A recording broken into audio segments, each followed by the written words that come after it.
case scenario. Tuesday, and I can't stop fidgeting. Can't stop the boy in the blue shirt from opening and opening the cupboards until his body is a blue, blue sliver. When I said shiver, I meant it. Meant that the meadows were an awful, grass-scented mess, unruly, ruled by the trigger-happy and the trite. You were diligent, the cuts on your hands, tributes, tributaries. You looked at me like a magician passing a sword through a woman. I put my hand in your pants, put apples, cookies in my pocket, a little licorice to stop the clicking. Everything was mine and yours and yours. I lost a finger, lost my wits, was possessed by bareback riders and children caught in the trees. Heredity, they say, my mother carving stars in the kitchen table, heretical, hysterical. But I was so good at it, so good I stole you these matches, so good I can get you more.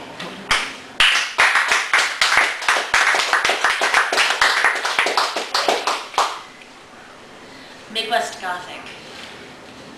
Say mathematics and everything comes loose.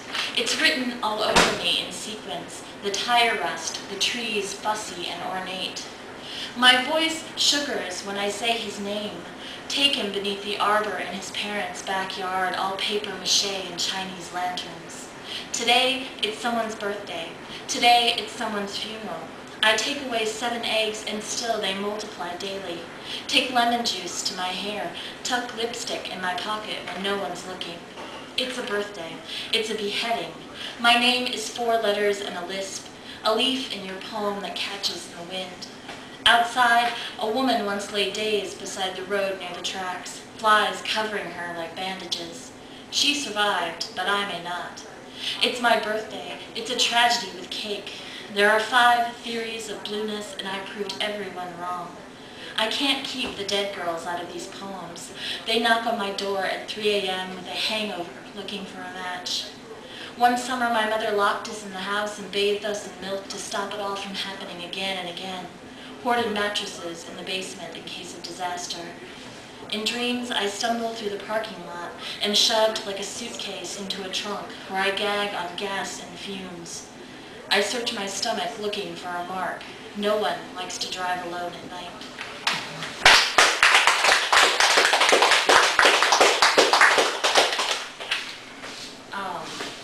About 5 years ago, I actually really stopped watching TV, and I realized that I was going to suddenly start writing about it. And I didn't choose to stop watching TV. I was sort of stealing cable before that, and they upgraded and I lost it. Reality show. The weather determined the light, the moving car, the open window. I dreamed a room and a key in a box. I carried a carnation between my teeth. No one could tell me all the openings weren't a sign, an invitation, because I wore it out, wore a red dress for 3 days, wore my nails to the quick. There was a woman on a balcony in a commotion. I was given a small book and I swallowed it, gave up my name when you asked, and oiled every hinge. I was a good little despot till the horses came, with their endless plodding. Your hand on my back was disastrous. I kept opening the medicine cabinet looking for poppies. I was worse, but no worse than you with your fake name and your little machines. Now you see it, now you don't. Luminous, I dreamed a camera in the wall when we made it up as we went along. I was blurred, determined.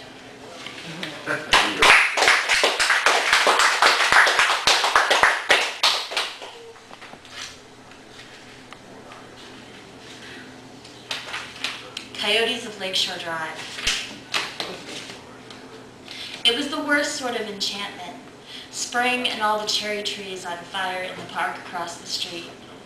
I had a bruised arm, a polka dot dress, and you a canoe in your garage we couldn't carry.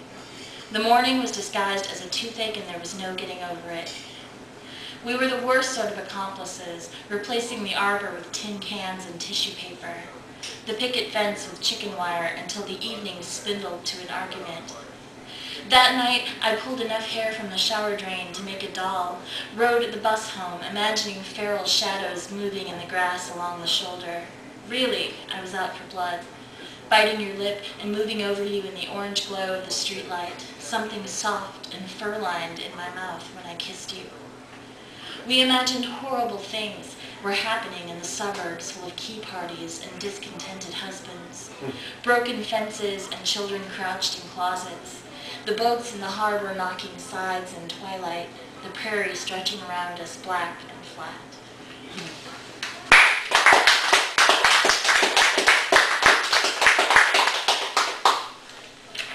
Flail. The problem with the body is one of code, this unlocking beneath my skin, treble and quiet. Everyone has a hand beneath my dress these days, even the women made of singing. If this were a movie, it would be a tragedy. Too many people mouthing cut before the lights go out. Maybe a deer in a field and something awful in the woods. A tourniquet, a bloody smear on my windshield. If this were a movie, I would be prettier and be able to bake. Don't lie to me. I've seen you licking the backs of spoons like your life depended on it. Mine does. There's a line across my middle that's silty like a bathtub where many children have been swimming. I've caught 6 of them this morning beneath my cup, spreading them out like moths on the table. If this were a movie, it would taste like milk, slightly turned. And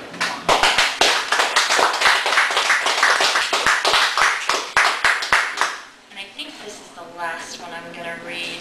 This is actually the latest poem that I wrote a few weeks ago. It's called Havoc.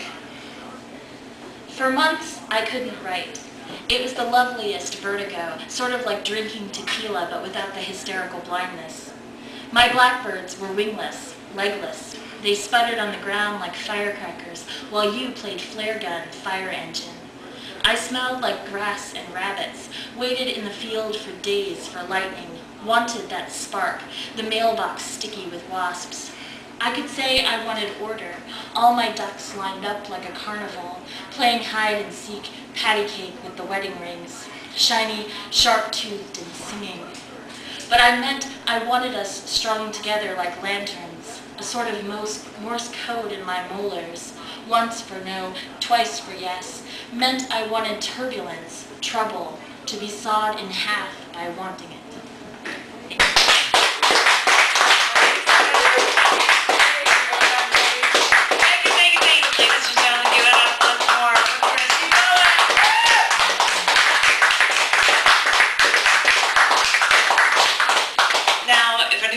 Wants to see this feature, you can always go to chaoticarts.org/thecafe, and there will be a podcast for the next week, and there will also be YouTube clips available